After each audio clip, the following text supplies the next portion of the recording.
Yeah, almost certainly. You have to watch it. We talked about last week, the Fed and several economists like to watch the near-term 3-month to 2-year spread. They think that's a better indicator because markets are taking bets on near-term outcomes. And they're a little confused as to why the 2 and the 10 itself would be expressing what the market thinks about the near-term outcome, given that they're 2 and 10 years away. But you have to watch all parts of the curve. And the idea is, I think, filtering in that the Fed may be doing an awful lot here, Scott. And I think that's really the considered opinion of the market. I think when I looked early this morning, there were 8 more rate hikes built in and a couple 50s. And, the market seems to be taking that. I think the Fed right here, Scott, is going to take what the market gives it. I mean, you say, that this is the market reading the Fed doing a lot. The question is, Steve, whether it becomes too much. I think that's right. And I think I heard Stephanie talking about this idea of the Fed, taking a look around after 4 hikes, and it's still going to do that. I mean, I don't think there is no autopilot here. I would give anybody, I guess I'd give 3-to-1 odds. You'd have to pay me $3, but I don't think Powell's going to say automatic pilot at all. There is no automatic pilot.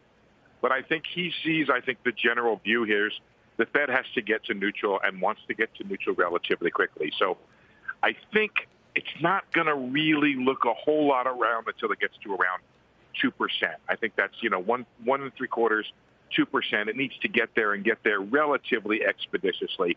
And then it will look around as to whether or if it has to go further than what it considers to be the neutral rate. How does the Fed view, I don't know if this is a silly question or not, but I'm going to ask it anyway. How does the Fed view the 2-10 spread and what's happening along the curve while at the same time the stock market is rallying? I think it is trying to take, Scott, a broad view of financial conditions.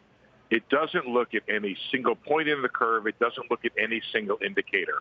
There are folks out there, there's the Larry Summers point of view that says, hey, you've got to bring the funds rate up above the real funds rate up above neutral or at least to 0. So depending upon what your inflation rate is, if you say, hey, we're going to get inflation down to 3, that means a 3% funds rate to get it at least to 0. And they argue that that's what you need to do before your stimulant. But I think the Fed looks across a broad spectrum of spreads. For example, look at the widening of spreads in the mortgage market. The Federal Reserve considers that to be tightening. Look at the sell-off, not just, I think, in the NASDAQ as an average or a composite, but some of the higher beta names, higher PE names that were out there. Some of those stocks are off 40%. The Fed would view that as financial tightening. I think the Fed is looking for financial tightening to ease and slow the economy.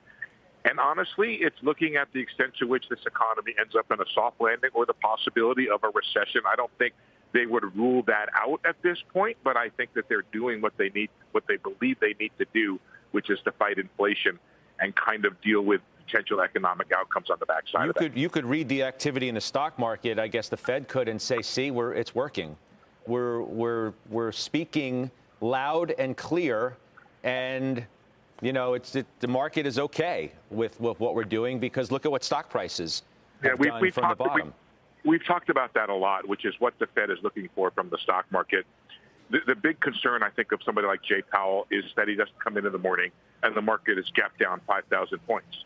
But if he comes in on a 30 or 40 days later and the market is down 10% or 15%, it has done so in an orderly way, and that's the market's considered opinion as to where stock values ought to be relative to the outlook for the economy, earnings, and the funds rate, then he's going to be fine with that. And the idea that the market has rallied since then, I think he probably raises an eyebrow and says, if that's what you want to do, that's fine. But I don't think that's something that's going to, and I think that's something that probably encourages him, hey, I'm okay here with what I've laid out. I mean, the Fed could hike 8 or 9 times this year, Scott. It's not a crazy idea. Where would that put you? What would that be? 175 or even 2 percentage points? You could be at 2. Before I had this call, Scott, I looked earlier this morning, not in the mid-morning, but the December Fed Fund futures was trading at 234.